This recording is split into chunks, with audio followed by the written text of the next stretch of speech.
Hey everyone! In this video, I'm going to show you how to quickly move rows and columns in Excel. Sometimes when working with data, you might need to reposition rows or columns in your dataset. Instead of copying, pasting, and deleting, there's a much faster way. Let's start with moving rows. Suppose I have this dataset and I want to move this highlighted row to the second row, just below the headers. Here's what you do. First, select the row you want to move. Hold down the Shift key and move your cursor to the edge of the selection. When you see the 4-directional arrow icon, click and hold the left mouse button.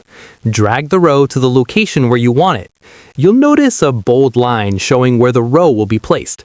Release the mouse button first, then release the Shift key. If you want to move the entire row, just select the whole row and follow the same steps.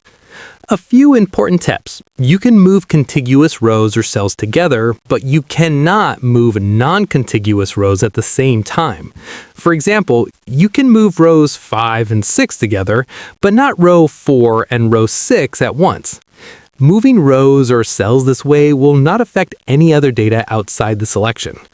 The same method works for moving columns. Select the column or columns you want to move, hold Shift, drag the edge when the 4-directional arrow appears, and drop it where you need it.